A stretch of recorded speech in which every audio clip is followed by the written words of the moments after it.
हाय future doctors, कैसे हो आप सब लोग। And my self Sandhya from Assam medical college. आज मैं आप लोगों को मेरी नीट रिवीजन स्ट्रेटेजी के बारे में बताऊंगी। हो सकता है आप लोगों को उससे कुछ बेनिफिट पॉइंट्स मिले।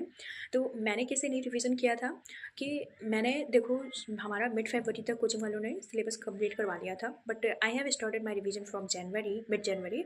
तो उसमें मैंने क्या किया था, देखो जैसे पुराने टेस्ट होते हैं ना, देखो एनसीईआरटी तो सब पढ़ते हैं obviously, NCERT chemistry and bio सब लोग रीड करता है, तो वो तो रीड करो तुम लोग, उसके साथ साथ क्या कर सकते हो। तो मैंने क्या किया था, तो मैंने जितने भी पुराने टेस्ट हुए थे हमारे कोचिंग के, लगभग 26 या 27 टेस्ट हो चुके थे, तो वो सारे टेस्ट दोबारा शुरू किए करने। और दोबारा शुरू करने में पहले तो मैं हाईलाइटर लेकर बैठती थी और सारे क्वेश्चन को हाईलाइट कर देती थी, जो जो मुझे नहीं आया था पिछली बार जब मैंने टेस्ट दिया था उस टाइम पे। और इस टाइम पे मैंने क्या किया, 10-15 पेज की एक कॉपी बनाई थी, मतलब 10 से 15 पेज लो और उसको स्टेपल कर दिया था। तो जैसे फिजिक्स करती थी, तो फिजिक्स में जो जो क्वेश्चन करती थी और मुझे जो जो फॉर्मूले उसमें मिलते थे, वो सारे उस 10-15 पेज की कॉपी में मैं लिख देती थी।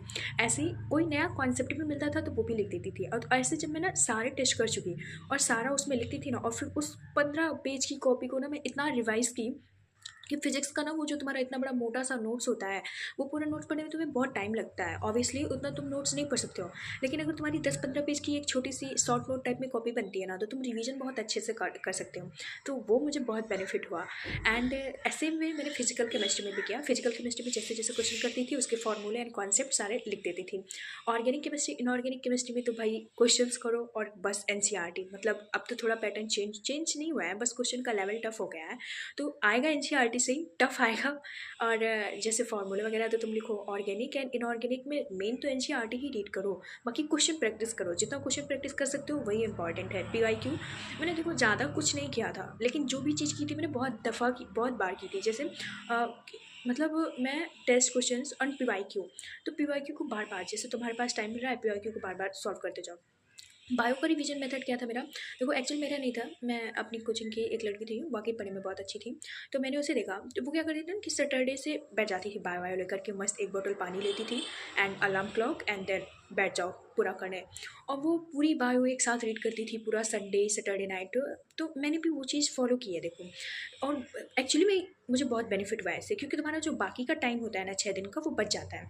तो मैं पूरा सुबह से संडे को बैठती थी बायो वायो लेने, और मस्त एक बॉटल पानी लो, बुक लो और बैठ जाओ चुपचाप पढ़ने, और फिर उसको रीड करती थी। और पूरा सुबह से लेकर तुम शाम पढ़ रहे हो, फिर शाम में पढ़ रहे हो, तो एक दिन में ना बायो पूरी कवर अप हो जाती थी। जैसे जैसे फिर ज़्यादा चैप्टर्स हो गए ना, ऑब्वियसली 38 चैप्टर जब हो गए, तो फिर सैटरडे नाइट से बैठ जाओ, तो तुम्हारा बायो ना सैटरडे नाइट संडे में कवर अप हो जाता है। बाकी जो बचे दिन होते हैं तुम उसमें पीवाईक्यू करो, क्योंकि कोचिंग की क्लासेस भी होती हैं, तो तुम उस क्लासेस टाइम को भी ना यूटिलाइज कर सकते हो। देखो जैसे तुम्हारा पुराना बायो का एक मॉड्यूल के साथ में बैठ जाओ, 10 मिनट गैप मिलता है, तो उसके ना तुम क्वेश्चंस पीवाईक्यू वगैरह करते कर सकते हो। मतलब ऐसे देखो मैं कर दी थी, मैं अपने क्लासेस में जाती थी, तो वहाँ पे थोड़ा थोड़ा टाइम मिलता था, हर 2 घंटे के बीच में 10-10 मिनट का, हमारा 1 घंटा 40 मिनट का क्लास होता था, बीच में 15 मिनट गैप होता था।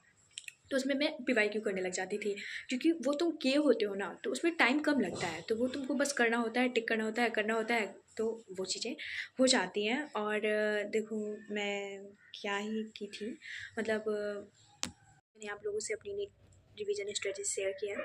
अगर आप लोगों को कोई और डाउट हो नीट प्रिपरेशन रिकॉर्डिंग, तो आप लोग कमेंट बॉक्स में करें। एंड हाँ, कमेंट बॉक्स में ये ज़रूर बताएं कि आप लोगों का नीट 2026 के लिए कितना टाइम बचा हुआ है, कितने डेज बचे हुए हैं।